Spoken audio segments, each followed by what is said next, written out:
आता पाहूया दिवसभरातल्या टॉप 9 मोठ्या बातम्या। प्रकाश आंबेडकरांना सोबत घ्या असं मी खरगेंना सांगितलं होतं। वंचितच्या इंडिया आघाडीतील सहभागावर शरद पवारांची प्रतिक्रिया।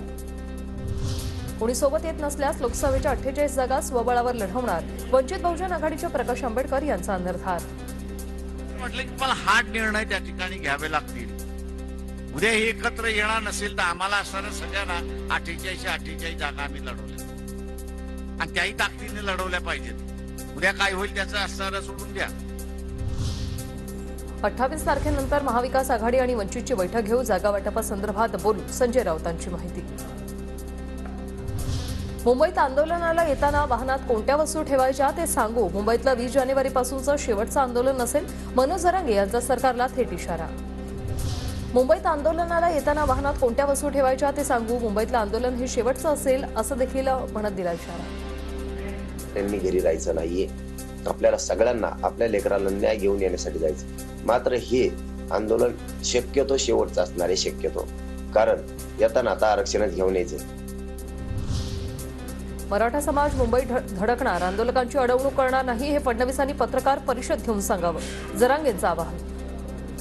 मंत्र्यांना विशेष करून फडणवीस साहेबांना सांगतो, ह्या भानगडीत पडून देऊ नका आणि पडू पण नका। आडवलं ट्रॅक्टर घेऊन जाऊ नको, गुन्हे दाखल होते, कुठं गाडी घेऊन जाऊ नको, वेगळं वळण सरकारनं देऊ नये ही आमची प्रामाणिक इच्छा आहे। जरांगेंच्या आजूबाजूचे मित्र पिस्तूलवाले, जालन्यात 200 बेकायदेशीर पिस्तुलांची आयात, मंत्री छगन भुजबळांचा दावा। काही दिवसांनी भुजबळ भजी आणि जिलेबीची कागद खाणार, मनोज जरांगे यांचा हल्लाबोल।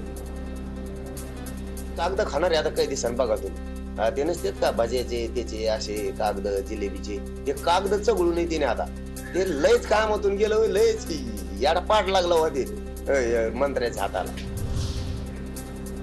ओबीसी नेत्यांनी सरसकट शब्दाचा बाऊ केला, मराठ्यांना ओबीसीत घ्या आणि आरक्षणाचा कोटा वाढवा, जरांगेंची मागणी।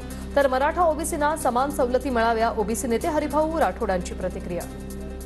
10 तारखेच्या आतही आपल्याला जी आर काढता येईल, म्हणजे आपण तयारी करताय ना मुंबईची, त्याची कमी गरज पडणार नाही, आणि तेच सांगायसाठी आज आलो तुम्हाला, कळवतो आम्ही तुम्हाला।